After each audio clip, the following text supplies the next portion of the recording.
Donald Trump just finished up a disastrous press conference in the Oval Office. He was crashing out and the feed cut out as he seemed to be saying that I could use a shit right now. Here, play this clip.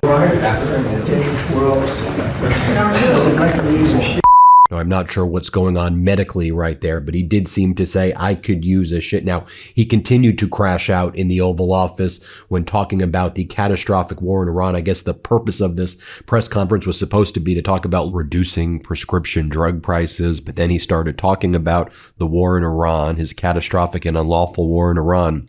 Everybody hit subscribe. Let's get to 7 million subscribers. Yesterday, while the United States Navy was in the middle of enforcing a live naval blockade against Iran in the Strait of Hormuz, a blockade the Trump administration literally named Operation Epic Fury, the Pentagon fired the Secretary of the Navy in the middle of a war, while 3 U.S. aircraft carriers were deployed to the Middle East, while American ships were seizing Iranian vessels and Iran was publicly threatening to walk away from peace talks in Islamabad. While our own Navy was dealing with low morale, equipment failures, and the USS Gerald R. Ford on shaky footing, Pete Hegseth, the former Fox News host who Trump made defense secretary, walked into the Oval Office, talked to Donald Trump for a few minutes, and fired the Secretary of the Navy. Effective immediately, and the Secretary of the Navy, John C. Phelan, a private equity guy with zero military experience who had never worn a uniform in his entire life, did not even believe it was happening. According to CNN's reporting from 6 independent sources, Phelan did not believe Trump had actually signed off on the firing. He called White House officials. He drove to the White House grounds. He wandered around the Eisenhower Executive Office building asking staffers if they had heard anything. He demanded a face-to-face meeting with the President of the United States because he genuinely did not believe his boss knew he was being fired. And Trump finally met with him briefly in the West Wing lobby and confirmed, yes, you are out. And then, nearly a full day later, Donald Trump went on the record and praised his former Navy secretary and said he would like him to come back to the administration. He fired him and then within 24 hours said he wanted to rehire him. And then Donald Trump started saying, I deserve so much credit. I saved 8 young women, beautiful young women. I saved the young women. As he's covering up the Epstein files, he's created a fictitious story where he believes he saved 8 young girls in Iran and that he deserves credit for that. Here, play this clip. Or the military operation, whatever you want to call it. And they're coming to us. The problem they have is they are very disorganized right now. Well, now yesterday, and I was very pleased with this, 8 young women were going to be executed yesterday afternoon at 6 o'clock. And I asked them, call it a favor or call it just a moral request that they not be executed. And they came back with an answer that they won't be executed. They're going to release, it was protesting. 8 beautiful young women, very young women. And their pictures in the paper. And it's been a story for a little while. And I saw that and I said, let's see if we can save them. And it was very nice what happened. So they're not going to be, what they're doing is, as you know, they're releasing 4 of them very shortly, and they're going to keep 4 of them in jail for a period of 1 month and release them. So they won't be executed. Yeah, so if you're asking for... And then Donald Trump is asked, so how much longer are you going to wait? How long is this war going to take? Trump's like, Vietnam lasted 18 years. Be quiet. Donald, you dodged the draft 5 separate times and made up that you had bone spurs. But here's what he says. Play this clip. On the war with Iran, how long are you willing to wait until you get a unified response? Don't rush me, Jeff. Guys like you want to say, oh, so we were in Vietnam like for 18 years. We were in Iraq for many, many years. We're in for I don't like to say World War II because that was a biggie, but we were 4.5, almost 5 years in World War II. We were in the Korean War for 7 years. I've been doing this for 6 weeks. And their military is totally defeated. They're outside of the little wise guy ships. I call them the wise guy ships, the little boats that they have running around with guns in them. We'll take them out too when we see them. But so there are more questions like, give us a timeline, man. Give us a timeline. He's like, it's only been 5.5 weeks. He just like makes up times. And a reporter's like, no, it's actually been 2 months. And you said it would last 4 to 6 weeks. And so now it seems like it's never going to end. And he's like, what a disgraceful question you're asking here. Play this clip. We have no pressure. It's only guys like you with a question like that about what's your time. We've been doing it for 5.5 weeks. But sir, is your administration Mr. President, 8 weeks that the U.S. now has been involved with Iran? You had initially said it would be 4 to 6 Well, weeks. I and it hope would be that, but over. I also took a little break. I gave them a break. And then Donald Trump's like, look, if we ended the war right now, it would be a tremendous success already. Think about it. We control the Strait of Hormuz. You don't. You're delusional. You're literally a psychotic human. We do not control the Strait of Hormuz. What the hell are you talking about? Play this clip. a break. And remember this, I want to make the best deal. I could make a deal right now. Do you know that if I left right now, we had a tremendous success. It would take them 20 years to rebuild, but I don't want to do that. I want to have it everlasting. I want to have it where they never have a chance to get it. I mean, the way you asked that question, yeah, I did say it. I thought it would take 4 to 6 weeks, and I was right, because at the end of 6 weeks, at the end of 4 weeks, their military was decimated. So are you saying but it's now over? what I'm doing, I can't tell you that. I don't want to put that kind of a timetable on it, but it'll go pretty quickly. And we'll have the strait opened up. Now, right now, we have it closed. We have total control of the strait. And the fact that it's closed, you know, they would have opened it up 3 days ago. They came to us and they said, we will agree to open the strait. And all my people were happy. Everybody was happy except me. I said, wait a minute, if we open the strait, that means they're going to make $500 million a day. I don't want them to make $500 million a day until they settle this thing. So I'm the one that kept it closed. We have total control of it. And it'll open when they make a deal or something else happens that's very positive. The Pentagon, in the middle of a war with Iran. That is the state of the United States government right now. And that is just Wednesday. And it gets worse. Because on Thursday, the same Donald Trump walked into the Oval Office, stood in front of the cameras, and tried to defend his claim that his new Trump RX prescription drug website has been cutting drug prices by 600%. 600%. A number that is mathematically impossible. And then he brought out his own Health and Human Services Secretary, Robert F. Kennedy Jr. Yes, that Robert F. Kennedy Jr. to defend the math. And RFK Jr. went on camera and told the world that the president has his own way of calculating percentages, and that there are 2 ways to calculate percentage reductions, the Secretary of Health of the United States, saying that basic elementary school math has 2 ways of working, while the Navy Secretary was still trying to figure out if he was fired, while American aircraft carriers were patrolling Iran, while gas prices at American pumps were the highest they have been since 1967. This is actually happening. This is the United States government in April 2026. And on top of all of that, the same week, the Trump administration is quietly preparing to take an up to 90% ownership stake in Spirit Airlines. The U.S. government buying an airline because Spirit cannot pay its jet fuel bills, because jet fuel has doubled in price, because of Trump's war with Iran. His own policies tanked an airline, and now the taxpayers are going to own it. And Ted Cruz, Tom Cotton, and Marjorie Taylor Greene, 3 of the loudest Republican voices in the country, are all saying publicly that this is a disaster. Let me walk you through every single piece of what has just happened in the last 72 hours, because this is one of the most staggering stretches of pure administrative chaos I have ever seen a White House put on display. And before I do, I need to say something to you directly. What we are doing on this channel is exactly what the corporate media refuses to do. ABC already paid Trump $15 million to settle a lawsuit. Disney caved the moment the FCC called about Jimmy Kimmel. Sinclair and Nexstar preempted Kimmel on their local stations. The Sunday shows are walking on eggshells, and the only people left telling you the truth, the full, unfiltered, independently verified truth, are channels like this one. So if you are watching right now, please hit that subscribe button, smash the like button, and if you can, join our membership for just $9 a month. $9 keeps this channel independent. $9 is less than 2 coffees. $9 is what makes the difference between me being free to say everything you are about to hear and being just another voice silenced by a phone call from the FCC. And if you cannot do $9 a month, I completely understand. Just share this video with one person. One. That is all I am asking.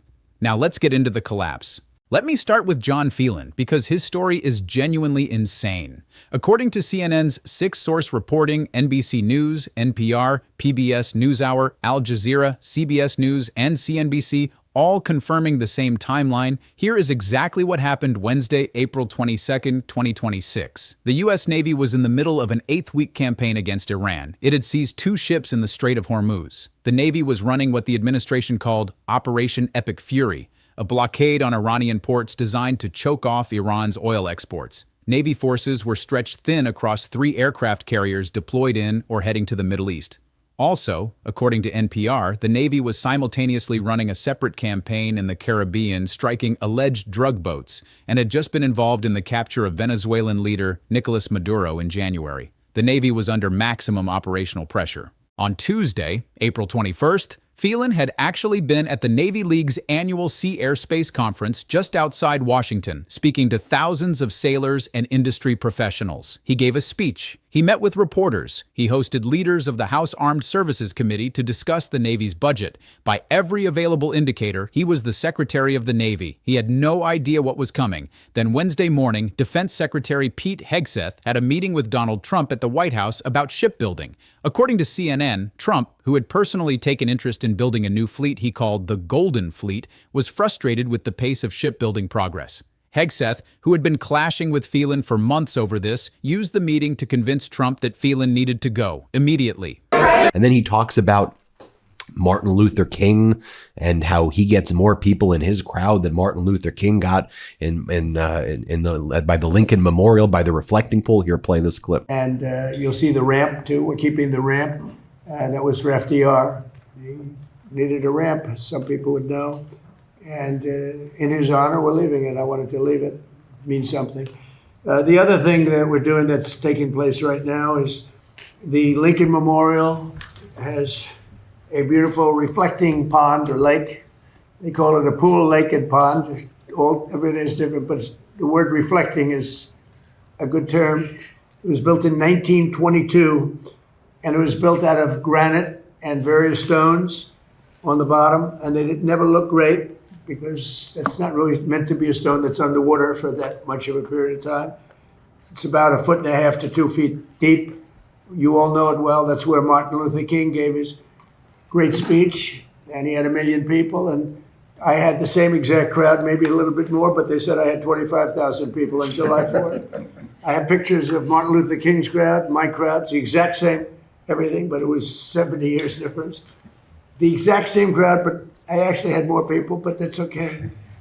They gave him 1 million people. They said 1 million people. I had 25,000 people. So, but these are the things that you get we had on July 4th, a few years ago, first term. So you have this reflecting lake pond. I mean, completely outrageous. And then he starts talking about the prescription drug prices and how his name is now going to be on all the drugs that are backed by the government, and they're going to call it Trump drugs. Dudes, what are you talking about? Let's play this clip. I didn't put the name. Bobby did, and Oz did.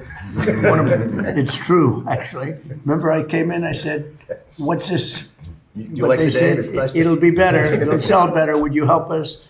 So I now have my name on medication. Yeah, no one really cares about that. No one cares about golden ballrooms. Nobody cares about triumphal arches. No one cares about Club Rose Garden or you getting Qatari jets. What we really care about is, what are you doing for Americans right now who are suffering and struggling and who can't afford anything? And so what he does, though, is, because he's been a con artist his whole life, he just starts making up numbers again. And he's like, well, we secure gigantic discounts, 600% discounts. Stupid. Stop saying stupid things, man. 600% discounts. The pharmaceutical companies aren't paying people. Just stop. Here, play the clip. Their part to bring down the cost of health care for all Americans under our most favored nations agreement. We've secured gigantic discounts with price differences from 4 to 5 and even 600%. 600%. Trump said, okay. Hegseth then called Phelan and told him to either resign or be fired. Phelan was stunned. According to CNN's reporting, Phelan did not believe Trump had actually signed off on it. He thought Hegseth was acting alone, so Phelan started making phone calls to White House officials trying to verify the order. He drove to the White House grounds. He went to the Eisenhower Executive Office building. He wandered around trying to find anyone who could confirm the president had actually signed off on firing him. Meanwhile, at the Pentagon, spokesman Sean Parnell not Hegseth, not Trump, but the Pentagon spokesman, posted on X that Phelan would be departing the administration effective immediately. That was it.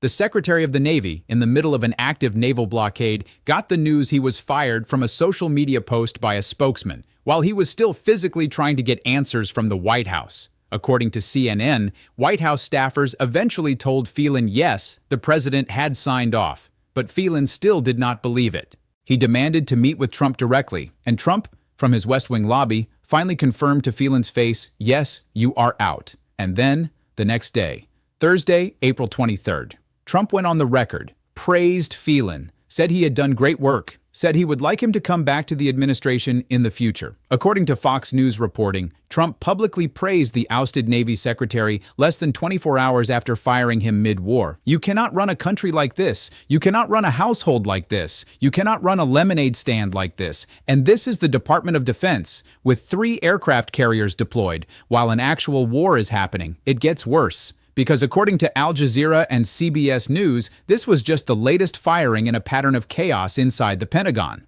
Earlier in April, Hegseth had fired U.S. Army Chief of Staff General Randy George in what CBS called a terse phone call.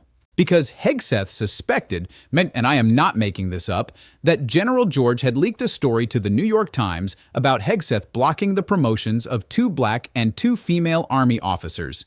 Hegseth has now fired more than a dozen senior military officers in the past year, in the middle of an active foreign war. And who is replacing Phelan as acting Navy Secretary? According to NPR, it is Hung Cao, a 25-year Navy veteran, credit where credit is due. But Cao also ran a failed 2024 U.S. Senate bid in Virginia. Trump personally endorsed him. He lost to Democrat Tim Kaine by double digits. He gave a speech at the 2024 Republican National Convention. He ran campaign videos comparing the Biden administration to Vietnam's communist regime during the Cold War. The guy is a Trump loyalist first, a sailor second, and now he is running the Navy during an active blockade of Iran because Hegseth got his way and because Trump changed his mind in an Oval Office meeting. Now look, and this is where it really matters. Remember the so-called Trump-class battleships that Meadows has been covering? Remember the weird press conference where Trump and Phelan unveiled the Golden Fleet Initiative at Mar-a-Lago in December 2025? According to AFP's photo from that event, Phelan stood there with Trump pitching a new class of warships. And Trump was reportedly pushing for World War II-style battleships because he liked how they looked, based on his aesthetic preferences, in the middle of an active modernization program that had the Navy working on stealth and carrier designs for the 21st century. And now Phelan, the guy who was supposedly implementing the Trump-class battleship vision, is gone. Because Hegseth said he was moving too slow. And because Hegseth did not like that Phelan was talking to Trump directly. That is the actual reason we fired the Navy secretary in the middle of a war. And here is the part that should chill you. According to NBC News, Reuters, via NBC, and Al Jazeera, Iran has reportedly refused to return to further peace negotiations in Islamabad. Yeah, that's not a real thing. It can't go down that much. Just people aren't dumb. Just speak to people like a normal grown-up. Like, could we start with that baseline? But then you have RFK Jr., he chimes in and he's like, oh, one of the Democrats thought they were being all smart. And they're like, you can't reduce something by 600%. And I'm like, you don't know the way we do percentages here in the Oval Office. Here, play this clip. So, Bobby, please. Thank you. Thank you, Mr. President. I was reminded when the president was speaking of a conversation that I had yesterday with one of the Democratic senators who was questioning me during a hearing, and she was ridiculing President Trump for his math. And she was saying, it's mathematically impossible to have a drug drop by 600% cost, which he had claimed. And I said, well, if the drug was $100 and it raised the price to $600, that would be a 600% rise. Well, if it drops from 600 to 100, that's a 600% savings. How is this even real? How is this not idiocracy? It is. It's just real. And people are really suffering from these idiots. Then you had Howard Lutnick today testifying that he's only sold one of these Trump gold cards. You know what he previously promised he was going to sell? Remember, he was going on all the right-wing podcasts. Here's what he said. Let's play it. And by the way, yesterday I sold 1,000. Oh, you did? I got a poly market I created on how many of you guys going to sell this year. And how many people do you think there are that could qualify in the world? There are 37 million people in the world who are capable of buying the card. In case you were wondering. 37 million. That's a lot more than ChatGPT told me. Who are capable of buying it. Who are capable of buying it. Now, I'm not saying they will, but they're capable of buying it. How many do you think you'll sell? The president thinks we can sell 1 million. So That's $5 trillion. The stupidest stuff in the world. They've sold 1 thus far, and I'm not even sure if that's true, but he said under oath 1. Then you have Jamison Greer, Donald Trump's trade representative, testifying. Watch as he was cross-examined by Democratic Congressmember Swazi. Let's play it. Are tariffs increasing prices for the American consumer? So I'm going to say no. Have you ever heard the expression that businesses crave predictability?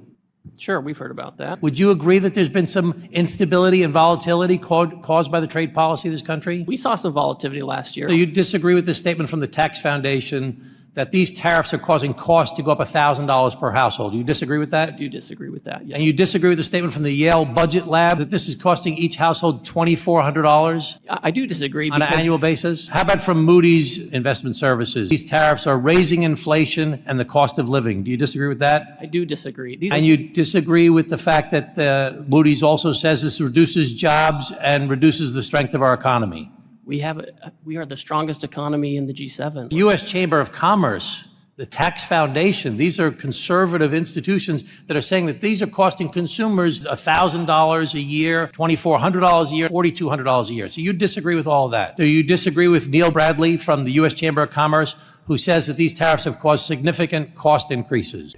Because of exactly what you would expect, the ongoing naval blockade. Iran views the blockade as a violation of the ceasefire. They view the seizure of their container ship as an act of war. According to White House Press Secretary Caroline Leavitt, who I'll get to in a second, the administration is calling Iran's response to the blockade piracy by what she called a weakened Iranian navy. While enforcing what is unquestionably a naval blockade on Iran, that is the level of projection we are dealing with. Iran tries to move ships through its own waters. The U.S. calls it piracy. The U.S. stations 3 aircraft carriers off the coast of Iran, seizes Iranian ships, and calls it Operation Epic Fury.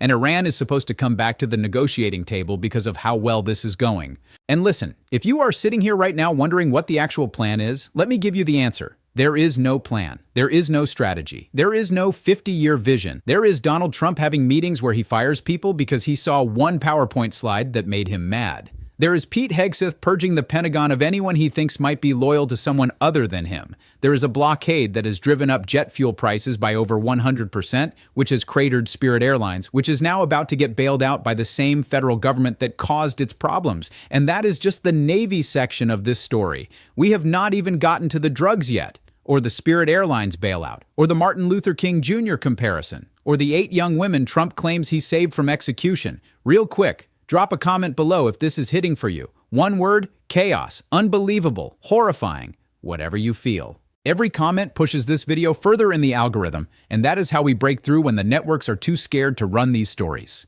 10 seconds. Then stay with me because we are just getting started. Let me take you to the Oval Office on Thursday, April 23, 2026. Trump stood in front of reporters next to HHS Secretary Robert F. Kennedy Jr., next to Chris Klomp, the director of the Centers for Medicare and Medicaid Services, and announced a deal with the pharmaceutical company Regeneron to lower the cost of some prescription drugs for American consumers. Great, in theory. A bipartisan win, in theory. Except Trump could not help himself. Because over the last year, according to both the Associated Press's fact check from August 2025 and the Washington Post's reporting from April 23, 2026, Trump has repeatedly told audiences that his TrumpRx prescription drug website has been cutting prices by 300%, 400%, 500%, even 600%. There's a bunch of ridiculous people. I want to bring in Democratic Congressmember Tom Swazi, who you saw do that cross-examination right there. Congressmember Swazi, it's good to see you. And, you know, with all of Donald Trump's distractions and fake deadlines and not meeting the deadlines, you know, I think that the media often is covered of that. But, you know, people in your district and throughout the country right now, I mean, this is how they describe it to me. I'm psychologically tortured, living paycheck to paycheck right now, and things are only getting worse. And so you saw there with your cross-examination of Jamison Greer, they're living in this Mar-a-Lago fantasy Bernie Madoff fraud world. Can you talk to us about it, Congressman? Yeah, I think this is catching up with them. You know, when the president says affordability is a hoax and his team of people like Ambassador Greer, as well as the Republicans running for office, going along with that, they're going to have to pay for that in November, because the biggest issue for Americans today is affordability. And there are specific policies of this administration that are making things more expensive. They're not even like debatable. Tariffs are making things more expensive. The war is making gas prices more expensive. The big, beautiful bill caused the biggest deficit in the history of the United States of America. That's upward pressure on interest rates. It's keeping interest rates high. You can't buy a house. You can't lease a car because the interest rates are so high. Energy costs are going up because they cut all the green energy supply at a time there's increasing demand because of all these data centers. For 20 years, energy demand was flat. And now for the first time in 20 years, it's going up because of the data centers. And they're cutting supply by not doing all of the above, by cutting the green energy projects. And there's so much more that goes into this as well. Things that are all causing upward, even the immigration policy has reduced the size of the workforce, and it's causing upward pressure on the costs in America. And they're saying it's a hoax. They're not even focusing on it. And they're talking about everything else. And what I've always said, and I'll stop talking, the president's like a pickpocket. And what do pickpockets do? One guy bumps into you, and when you're bumped into and you're distracted, the other guy picks your pocket. So he'll talk about crazy stuff. Health insurance rates are going through the roof. And we were trying to deal with the premium tax credit issue and the cuts in Medicaid. And what did he make the issue? Venezuela and Greenland. He tries to change the topic by attacking the Pope or by, we're going to wipe out a civilization, just so we don't talk about the real issues that are affecting real people's lives. It's a tactic used by con artists, right? I mean, at some point, the Ponzi scheme runs its course and people say, you know what? I want my deposits back, Bernie Madoff. And what do they say? Just give me 2 weeks. We've got a great plan. Give me 2 weeks. Give me 2 weeks. And now we're in this 2-week Donald Trump failure loop, which frankly, you from New York, you've seen the Trump failure loop play out your entire life, whether it was failed businesses in Atlantic City or nearby. It's this loop where adults and grownups who confront problems have some humility. Look, we all fail in life sometimes, but you recognize the problem, you try to address it, you bring in experts, you deal with it, you try to progress. Maybe you fail, but you learn from your mistakes. He does this 2-week loop where he just delays, denies, and he turns a bad problem into a worse into a catastrophic into a bankrupt. And I just feel that's where we're being brought now into the abyss with everything he's doing now with this catastrophic war and everything he's doing at home. It's just a delay. And then I think he wants to dunk it on when a Democratic president comes into power. And then the MAGAs are all like, we're fiscal hawks. Look what you do. Oh my gosh. We'll have to fix it, right? He has also said 1,000% and 1,500% in other speeches, according to HuffPost's reporting, percentage reductions larger than 100%. Here's the problem. That is mathematically impossible. This is not a political opinion. This is not a partisan talking point. This is elementary school arithmetic. A price cannot be reduced by more than 100%, because 100% of the price is the entire price. If you reduce a $600 drug by 100%, the drug becomes free. If you reduce it by 200%, the manufacturer has to pay you $600 to take the drug. If you reduce it by 600%, the pharmaceutical company would have to pay you $3,000. That is $3,000 every time you picked up your prescription. According to the mathematician Kit Yates at the University of Bath, quoted in Common Dreams reporting, "We've known for a while that the USA's current regime have been out for science, but I never thought they would try to mess with math. You can't just redefine how you calculate percentages." But they are trying. Because on Wednesday, April 22nd, during a Senate Finance Committee hearing, Senator Elizabeth Warren of Massachusetts sat across from RFK Jr. and grilled him on this exact point. She asked him about Trump's 600% claim. According to Newsweek's reporting and Common Dreams' direct transcript, RFK Jr. looked Warren in the face and said, quote, "President Trump has his own way of calculating. There's two ways of calculating percentages. If you have a $600 drug and you reduce it to $10, that's a 600% reduction." The Health Secretary of the United States of America, under oath in a Senate hearing, told a U.S. senator that basic percentage math works two different ways. Warren calmly pointed out that in actual math, cutting a $600 drug to $10 is a 98.3% reduction. less than 1/6 the size of Trump's claim. Common Dreams called it defying basic mathematics. Kit Yates, the actual mathematician, called it an alternate version of arithmetic. And then on Thursday, in the Oval Office, with RFK Jr. standing right next to him, Trump actually defended the fake math himself. According to the Washington Post and ABC News reporting from April 23, 2026, Trump told reporters, quote, "We also have some that are reduced by 500%, 600%. And then RFK Jr. backed him up. According to Newsweek and HuffPost, Kennedy said, quote, "A Democratic senator claimed it's mathematically impossible to have a drug drop by 600%. I said, well, if the drug was $100 and it raises to $600, that would be a 600% rise. If it drops from $600 to $100, that's a 600% savings." He doubled down. Except, and this is what kills me, even his rise example is wrong. According to ABC News reporting, a rise from $100 to $600 is a 500% rise, not 600%. Even when he is trying to do it backwards, RFK Jr. cannot do the math. These are the people running the United States government. And then Trump announced, according to multiple reports I've cross-referenced from the Oval Office press coverage, that government-backed medications will now be marketed under his personal brand name as Trump Drugs. The President of the United States is now putting his name on prescription medications. Yeah, it's delay, distract. And I think it's finally catching up with them. I mean, it's really, it was kind of funny watching the whole thing about the 600% decrease. If you cut the drug price from 600 to 100, which they haven't really even done, that means you're cutting it by $500. $500 divided by $600 is 83%. It's not 600%. I mean, it's my math thing. I'm a CPA. So these guys are really just bamboozling people, and I think the public is catching up with it. And you can go in a hearing and you can say, these tariffs are not increasing prices. But then when people walk into the supermarket and they're buying things, they're like, oh my gosh, what's happening? When people go to the gas station and they see the gas prices, they're like, oh my God. Biden had a little bit of this problem as well when they were talking about the stock market's doing well, we're recovering quite a bit, we're creating a lot of new jobs. But people saw what was happening to the economy. And it's worse now than it was then. And they're just ignoring it.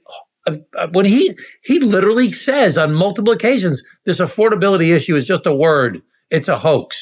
And people's real lives, they feel disrespected and they feel like nobody's hearing them. And the problem is, for both sides, Democrats and Republicans, is everybody's just pointing fingers at each other. You're no good, blah, blah, blah. And the people are out there and they're like, what about me? What are you doing for me? So we have to make sure that we are showing people that we have to have a rational tariff policy. Let's go after our strategic adversaries like China. That's okay. But don't treat our friends like Canada and Europe the same as we treat our adversaries. Can we try and negotiate better deals? Yeah, I'm all for that.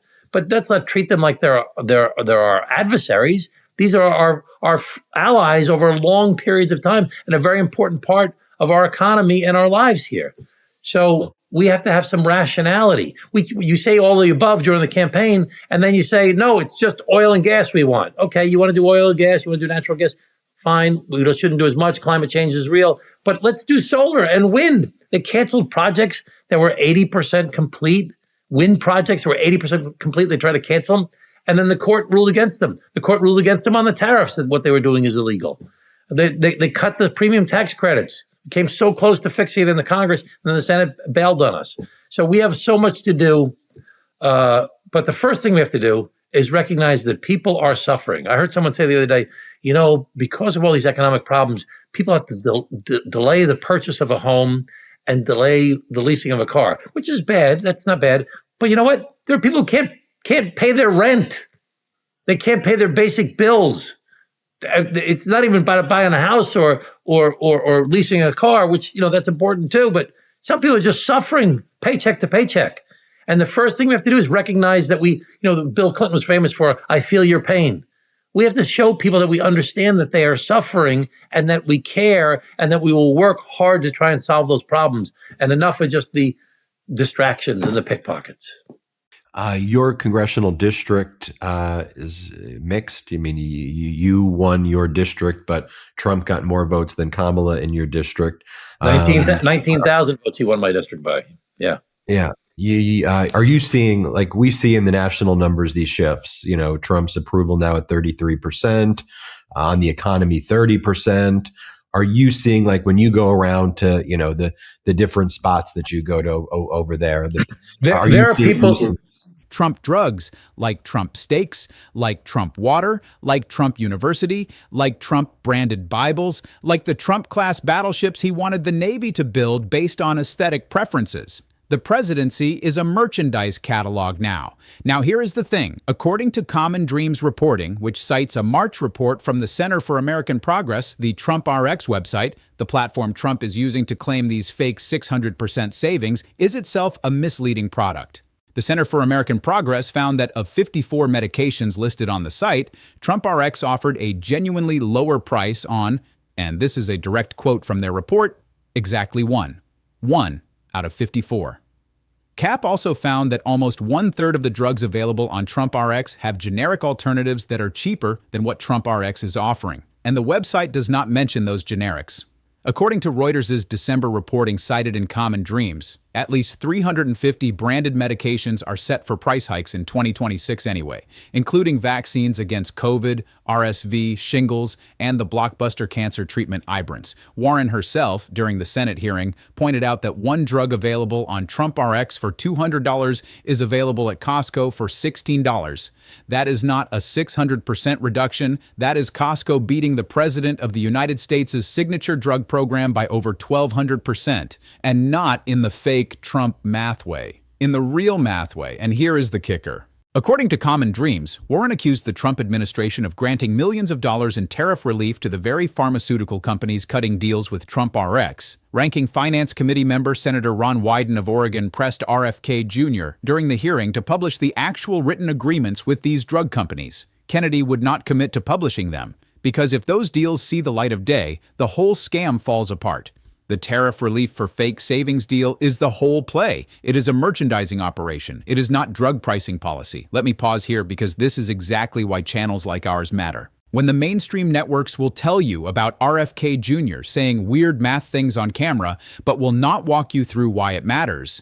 When they will not connect the dots to the TARP-era tariff deals. There are people that voted for Trump that are having buyer's remorse. And there's a reason that they're raising this enormous amount of money. And there's a reason that they started the whole thing with the redistricting in Texas, because Trump's going to do everything he can to defy history, which is that the sitting president often loses, his party often loses in the midterms. And so he wants to do everything he can to change that. He's going to cheat, like the redistricting in Texas that started this whole redistricting war. Hakeem Jeffries and others have fought back and won these fights. He's raising this enormous, crazy amounts of money. Republicans just have way more money than the Democrats do. And he's going to try all this distraction maneuvers. And he's going to try and make it so that he depresses turnout. So everybody's mad at everybody.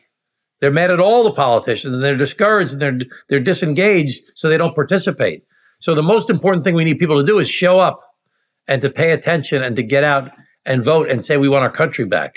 And we want to address the very real issues that we face. We want to address the affordability. We want to have a real fix for immigration. We need to address the healthcare costs in our country. And we have to deal with this crazy war in Iran right now. You know, when the war first happened in Iran, I was like, because I was born in 1962. I was 18 years old. My first vote was 1980 during the Iran hostage crisis. And when we first attacked Iran, I was like, let's get those guys. They've been treating us death to America and all this bad stuff. They're supporting the Hamas and the Houthis and Hezbollah all these years. We got to get those guys. Then we went to the briefing, and I was like, wait a minute, there really doesn't seem to be a plan here. There's no plan. Then we heard about the Straits of Hormuz, and we saw the whole gas price thing. We're like, wouldn't you think that that's like one of the most basic things you would have thought of ahead of time before you? There's a reason they've been doing all this bad stuff for 47 years and nobody ever attacked them before, because there's a lot of consequences. But they're acting off of instinct, and they think they can just, bluff their way through this stuff. This is serious life and death business. And we have to get serious people who are willing to work together to solve problems. Congressman Swazi, thanks for joining us. Thanks, man. The 350 branded medication price hikes, The Costco comparison, the actual victims of this scam who are American families trying to afford their prescriptions. That is when you need independent journalism. That is what we do here. And if you believe in this work, please subscribe, hit the bell, join our membership for $9 a month, or just share this video with one person who still thinks Trump RX is a real thing. Now let's finish this. And then there is Spirit Airlines, which I cannot believe I am even describing as a real news story, but here we are. According to CBS News, CNN Business, NBC News, Fortune, Time, and The Hill, this is the actual plan. Spirit Airlines, the low-cost carrier, filed for Chapter 11 bankruptcy for the second time in August 2025. They already got an emergency $475 million lifeline in October. Then jet fuel prices doubled because of Trump's Iran war, according to CNN Business Direct reporting. Spirit cannot pay its bills. Spirit is about to liquidate. And the Trump administration, according to CBS News reporting, in advanced discussions, is nearing a deal to loan Spirit Airlines $500 million in exchange for warrants that would give the federal government an ownership stake of up to 90% of the airline after it emerges from bankruptcy. 90%. The U.S. government would own 90% of an airline. Commerce Secretary Howard Lutnick is the one pushing this, according to CBS News. And Trump himself, according to Fox Business's reporting from Thursday, told reporters, direct quote, "We're thinking about doing it, helping them out and meaning bailing them out or buying it. I think we just buy it. We'd be getting it virtually debt-free. They have some good aircraft, some good assets, and when the price of oil goes down, we'll sell it for a profit." When the price of oil goes down. Let me just sit with that for 1 second. The President of the United States, on camera, told reporters he wants American taxpayers to buy a bankrupt airline using policies from Trump's own war that crushed the airline in the first place, and then hold the airline until oil prices come back down and then resell it for profit, like a flipper on a reality TV show. Donald Trump is crashing out right now in the White House as the Secretary of the United States Navy, John C. Phelan, has suddenly resigned from his position. Let me repeat that. The top official in the United States Navy has resigned effective immediately while the United States is still at war, while the Navy currently has a blockade in the Persian Gulf, while morale has never been lower of the United States Navy. As the Navy is committing war crimes, the Secretary of the United States Navy has suddenly tendered his resignation. Donald Trump's Defense Department spokesperson Sean Parnell just posted the following statement. Secretary of the Navy John C. Phelan is departing the administration effective immediately. On behalf of the Secretary of War and Deputy Secretary of War, we are grateful to the Secretary Phelan for his service to the department and the United States Navy. We wish him well in his future endeavors. Under Secretary Young Kao will become the acting Secretary of the United States Navy. Secretary of Navy John C. Phelan stepped down effective immediately. Now, this comes at the same time that Iran said they're refusing to show up in Islamabad, Pakistan to have any further negotiations with Donald Trump regarding a ceasefire or anything until Donald Trump ends the naval blockade in the Persian Gulf and unless and until Donald Trump agrees to the 10-point negotiating framework with Iran that Donald Trump previously said that he was agreeing to, and until Donald Trump stops threatening Iran with the United States Navy and with the United States military. So the fact that the top official in the United States Navy is resigning right now is really catastrophic. This is unprecedented, folks. And you'll recall our Navy has been stretched very thin, both in terms of their weapons. We know that it's been exhausted during this catastrophic and unlawful war with Iran. But if you look at some of the aircraft carriers like the USS Gerald Ford, except the product is a commercial airline, and the seller and buyer are both the American taxpayer. And the backlash has been bipartisan and instant. According to Time magazine, Senator Ted Cruz of Texas posted, in a direct quote, "This is an absolutely terrible idea." He compared it to the 2008 TARP bank bailouts, which he called a huge mistake. Senator Tom Cotton of Arkansas, according to CNN, said, quote, "If Spirit's creditors or other potential investors don't think they can run it profitably coming out of its second bankruptcy in under 2 years, I doubt the U.S. government can either. Not the best use of taxpayer dollars." Senator Ted Budd of North Carolina said Americans, quote, "shouldn't be on the hook for another failing business as its competition thrives." Even Trump's own transportation secretary, Sean Duffy, according to Reuters, cast doubt on the idea. His exact words, quote, "If no one else wants to buy them, why would we buy them?" That is Trump's own transportation secretary, publicly questioning Trump's bailout, in print, on the record. And Marjorie Taylor Greene, according to Time, called it, direct quote, not what America voted for. Senator Elizabeth Warren, also in Time, put it most bluntly. She said, quote, Donald Trump's war with Iran caused the sky-high fuel prices that finally did Spirit Airlines in. What do the American people get out of this taxpayer bailout? Will the failed airline executives be held accountable? That is the whole story in one question. Trump started a war. The war doubled jet fuel costs. The jet fuel costs killed an airline. The dead airline is about to be bought by the government with taxpayer money. And the only people defending it are Trump himself and his Commerce Secretary. Even his own Transportation Secretary is against it. Ted Cruz is against it. Marjorie Taylor Greene is against it. Elizabeth Warren is against it. United Airlines CEO Scott Kirby, according to CNN, said on an analyst call, direct quote, I don't think this crisis anywhere near big enough to cause the need for an airline bailout. It's now been pretty obvious that on Spirit's active business duty model was missions. fundamentally It's been flawed, the and longest airline was not deployed going to be able aircraft to basically make it. since the end of the Cold War. Over 300 days. Morale is very low. We've been hearing stories about the food being served on the USS Gerald Ford, the USS Tripoli, the USS Abraham Lincoln, barely feeding members of our incredible Navy. We learned about the USS Gerald Ford before the catastrophic war in Iran officially broke out. This $13 billion aircraft carrier had toilet bowls that didn't work.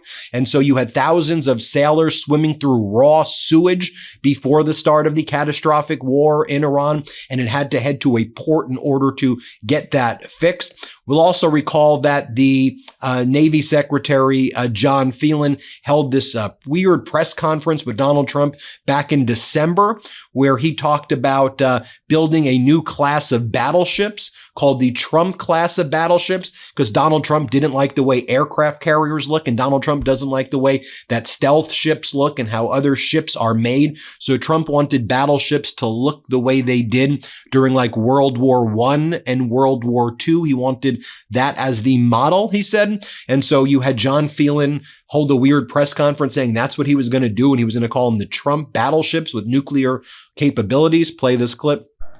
This ship isn't just to swat the arrows. It is going to reach out and kill the archers. And for the first time in generations, we'll have a new leg in America's nuclear deterrence, because the Trump-class battleship will carry the nuclear-armed, sea-launched cruise missile. Striking dominance isn't all that the Trump-class battleship brings to the fight at sea. It has the size and capacity to serve as a flagship for our fleet commanders, so that they can command and control naval forces far out to sea.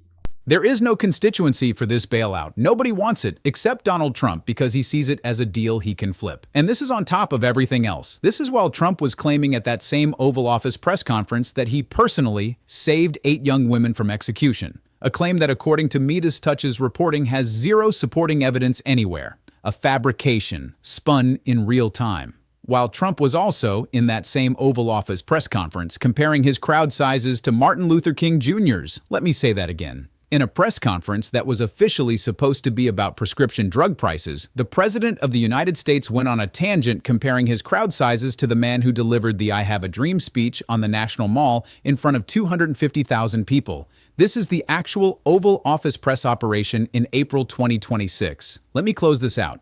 Because when you put every single piece of this week together, the Navy Secretary fired mid-war and then praised within 24 hours, the Pentagon purging more than a dozen senior military officers during an active conflict, the naval blockade of Iran with 3 aircraft carriers deployed, Iran refusing to come back to peace talks, the USS Gerald Ford in need of repairs, the Trump-class battleship initiative pushed because Trump likes how WW ships look, the Trump RX drug website selling drugs that Costco sells cheaper, the 600% discount math that RFK Jr. defended under oath in the Senate. Remember how embarrassing it was when then Donald Trump was like, I'm an aesthetic person. I don't like the way our ships look. Remember that? Play this clip. In the Second World War, they were freighters of different types, but we were doing a ship a day.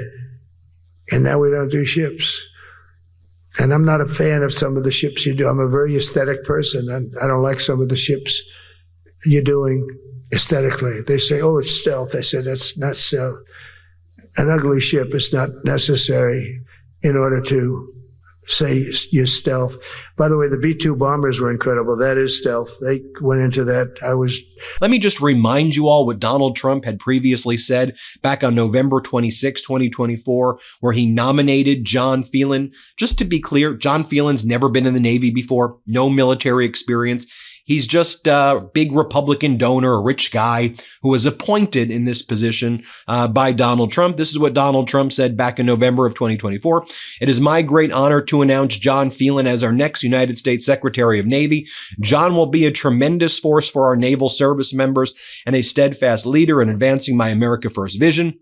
He will put the business of the U.S. Navy above all else. John has excelled in every endeavor from founding and leading Rugger Management LLC to co-founding MSD Capital LP private investment firms for Michael Dell, CEO of Dell Technology. His record and success speaks for itself. A true champion of American enterprise and ingenuity. Private equity guy was the Secretary of Navy, but he's gone. He has suddenly resigned during this war while we're in these very tenuous situation. And Donald Trump continues to crash out in the White House right now, as Iran is just saying, Donald, you can keep on extending your deadlines, but we're not going to negotiate with you unless and until you stop threatening us, and unless and until you end the naval blockade in the Persian Gulf and agree to the 10-point negotiating framework that you previously agreed to. Then we'll meet and we're happy to go to Islamabad. And that's what they've been saying. Donald Trump's like, well,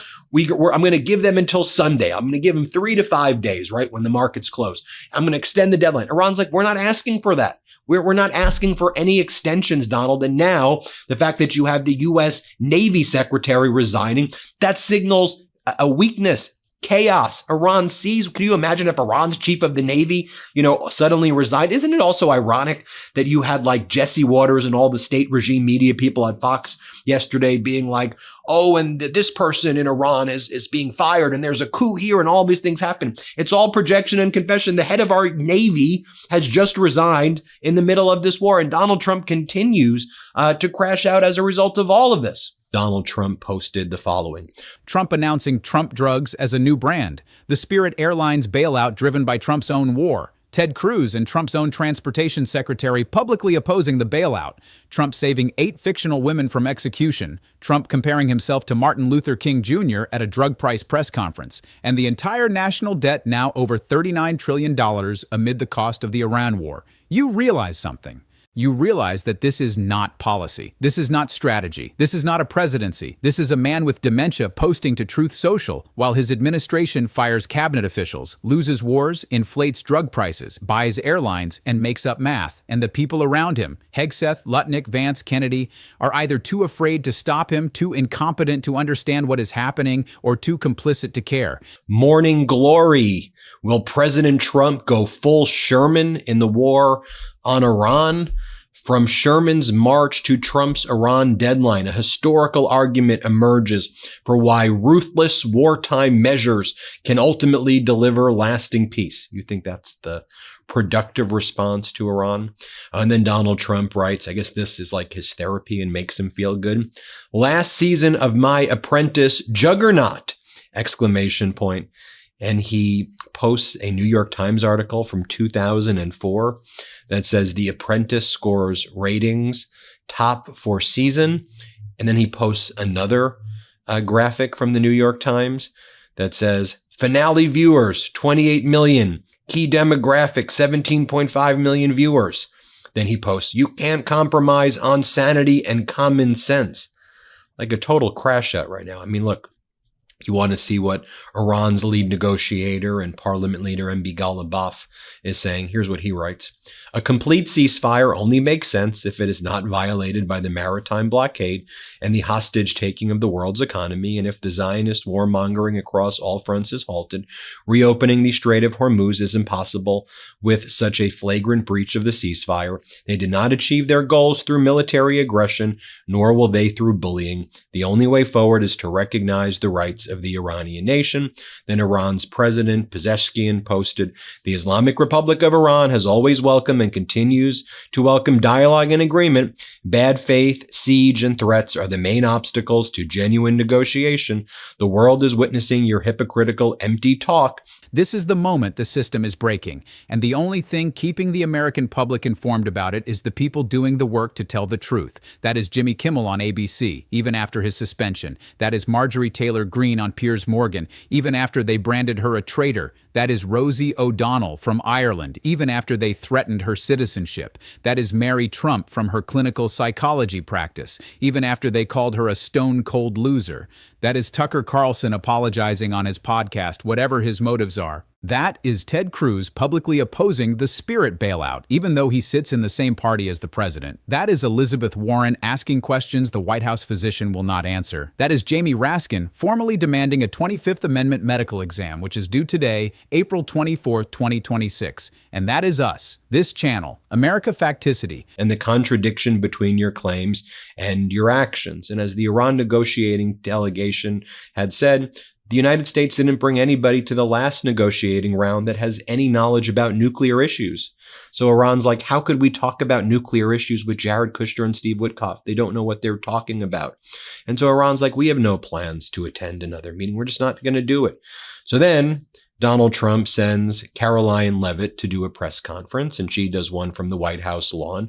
And she's asked by state regime media, which calls itself Fox, does the president view what Iran did earlier this morning as a violation of the ceasefire? You know, Iran interdicted 2 ships in the Strait of Hormuz that tried to breach the Strait of Hormuz. Yes, Iran has a navy, despite Donald Trump saying that totally obliterated. Iran's navy, not obliterated, interdicted these ships and made them stop. And Iran did it because Donald Trump has a blockade right now in the Persian Gulf, and Iran warned, this is what we're going to do. And they did it. If you try to get around our control of the Strait of Hormuz. Listen to Caroline Leavitt just kind of freak out on the White House lawn. And she's like, no, we don't really care. It wasn't American ships and it wasn't Israeli ships, so we don't care. I mean, they're your ally ships. What a terrible response. Here, play this clip. I want to ask you about these ships that Iran seized. We're continuing to get reporting on this. Does the seizure of 2 ships, as we said, they were Greek and Mediterranean owned ships with cargo on them, and the reports are that Iran basically seized them and then moved them into Iranian waters. We don't know what's going to happen to these crews. We're not sure where all of this is going. Does the president view that as a violation of the ceasefire? No, because these were not U.S. ships. These were not Israeli ships. These were 2 international vessels. And for the American media, who is sort of blowing this out of proportion to discredit the president's facts that he has completely obliterated Iran's conventional navy, these 2 ships were taken by speedy gunboats. Iran has gone from having the most lethal navy in the Middle East to now acting like a bunch of pirates. They don't have control over the strait. This is piracy that we are seeing on display. And the naval blockade that the United States has imposed continues to be incredibly effective. And to be clear, the blockade is on ships going to and from Iranian ports. And the point of this is the economic leverage that we maintain over Iran now. While there's a ceasefire with respect to the military and kinetic strikes, Operation Economic Fury continues. And the crux of that is this naval blockade. We are choking their economy. We are strangling their main source of revenue. They can't pay their own people. They're losing $500 million every single day. Karg Island is completely full of oil because they can't transport it to and from. So the president, the cards are in his hands. The United States maintains control over the situation. He has all of the leverage. And again, that's why he's maintained a little bit of flexibility with the extension of the ceasefire as we await a unified response from the Iranians to the president's very clear proposal. And so next, Caroline Leavitt and Donald Trump have been pushing the story, which is just not true, about how there were 8 beautiful Iranian women who are about to be executed by the regime. And it does seem that there are women who have been arrested, not executed, and they're going through a process there, which we can say is, a problem, sure. But like, we have to accurately report what's happening. It's not saving these women from execution. That's not what is happening. Let's just stick with the facts about what's actually happening, and then we can have a real kind of common sense conversation. Here, play this clip. Telling you every single piece of this so you can see it all at once, so you understand the full picture, so you know exactly what is happening to this country in real time. Because the corporate networks will give you 10% of this story. They will give you the Navy Secretary thing, but not the battleship aesthetic thing. They will give you the 600% math, but not the Costco comparison. They will give you the Spirit bailout, but not the fact that Trump's own transportation secretary opposes it. Only independent journalism, only channels that do not answer to Bob Iger or Brendan Carr or Rupert Murdoch will give you the whole thing in one place with receipts. Well, first of all, Martha, only President Trump could save the lives of these 8 beautiful Iranian women who he has received direct word from the Iranian regime, or what's left of it, that their lives are going to be spared. And that comes as a result of President Trump asking them directly not to kill these young, beautiful women who certainly deserve a chance to continue living their lives freely and peacefully. And now that will happen thanks to President Trump, because he's a humanitarian at heart. And remember, Donald Trump told the protesters in January, go out and protest. I've got your back. And then didn't have their back. And now what? It's social media posts and Caroline Levitt on the White House lawn. Next, she says that the fact that Iran can't send a unified message just shows how effective Operation Epic Fury truly was. And again, when are you talking about, Caroline? They have sent a unified message back in early March. If you want to negotiate, here's our 10-point framework. And you all agreed to Iran's 10-point framework. So it just doesn't seem like you really want to have a real negotiation.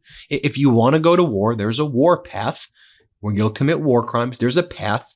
You will lose tens of thousands of U.S. service members. There's a war path. But if you want to negotiate, you have to live in a reality.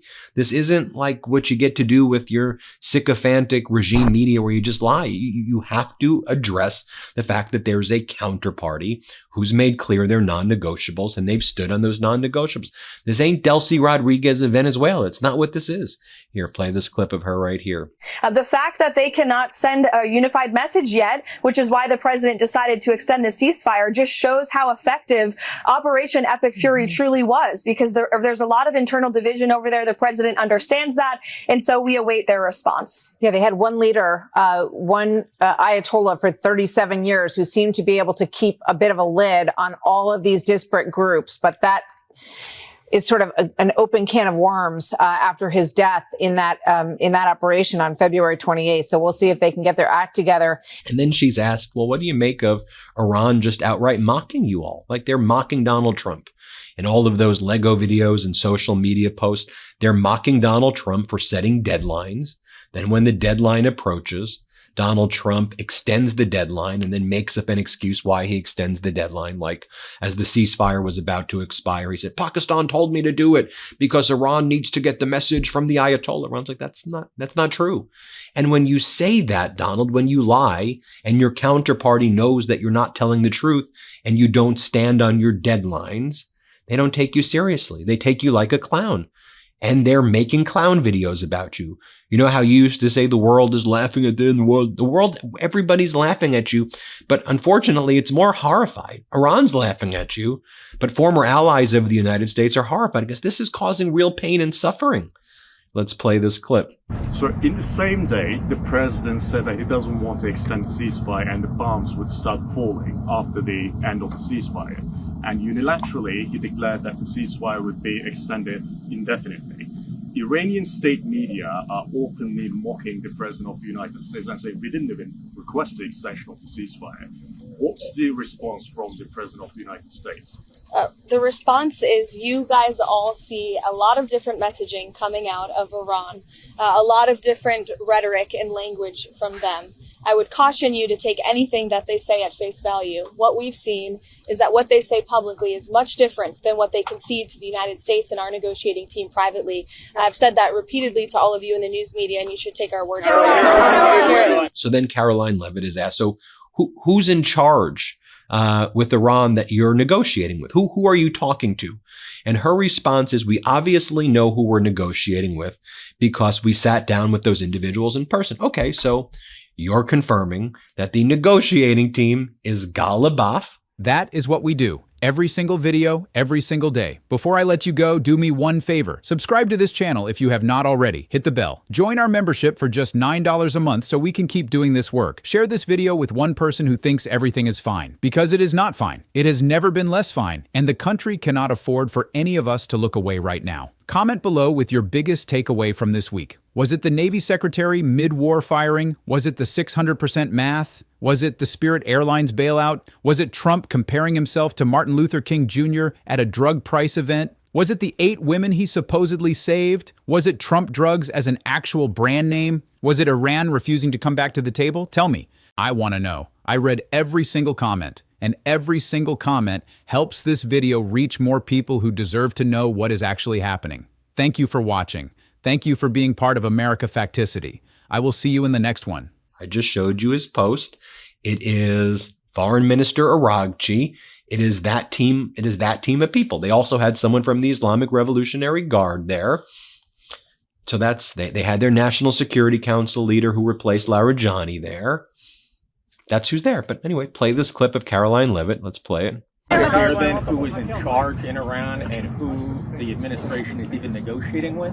Well, we obviously know who we're negotiating with because our negotiating team has sat down with those individuals in person. But obviously there's a lot of internal fraction and internal division, which again just proves the effectiveness of Operation Epic Fury in the first place. Their regime and many of its leaders for nearly 5 decades have been wiped off of the face of planet Earth. So again. And then one of the things that happened, I'll probably make a longer video on this while all of that was taking place, is you had a hearing with RFK Jr., where RFK Jr. was asked a pretty basic question by Senator Elizabeth Warren, asking, does Donald Trump just make up percentages? Like, where do you get these percentages from?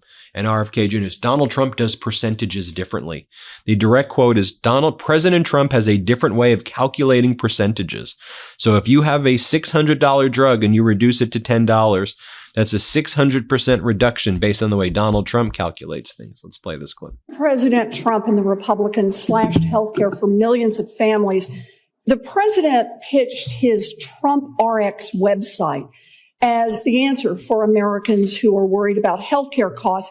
He claims that Trump RX has reduced prices by as much as 600%, which I think means companies should be paying you to take their drugs. But let's do some real math here. Take one drug, Protonix, a 30-day supply of this heartburn medication costs $200 on Trump RX, but there is an identical generic version of this pill called pantoprazole. Secretary Kennedy, do you know how much it costs for a 30-day supply of that drug at Costco? But I would say this, Senator. Do you know what it costs? President Trump has a different way of calculating. If there's 2 ways of calculating percentage. If you have a $600 drug and you reduce it to 10, that's a 600% reduction. But you know I only have 5 minutes. Do you know what the drug costs at Costco? I do not. The drug is $16 at Costco. Trump RX charges $200 for Protonix, and Costco charges $16. Let's do another one. And then finally, I should point out, as Donald Trump is, screaming and having a meltdown, one of the things we learned is that Donald Trump will now be bailing out Spirit Airlines. Apparently, the U.S. is going to take control of Spirit Airlines, because that's what the communist Trump regime does right now, where the U.S. is going to own 90% of Spirit Airlines in a $500 million rescue plan. Okay, I'm sure that's going to work out well. That's where our taxpayer dollars are going. And Caroline Leavitt blames it all on Biden. Here's what she says. Let's play it. Another topic. There's been some reporting about a possible bailout for Spirit Airlines. Can you update us on those talks? And why does the administration think it's a good investment to buy into a bankrupt airline? Well, I understand the airline is bankrupt because the previous administration blocked the merger, which was probably not a wise move. Obviously, this is something the Commerce Department and the president are tracking. I don't have any updates or announcements, but the aviation industry is very important to this president and this White House. Millions of Americans depend on it. We want to see the best possible outcome, but I don't have any announcements. You have it. Let me know what you all think. Hit subscribe. Let's get to 7 million subscribers. Thanks so much for watching.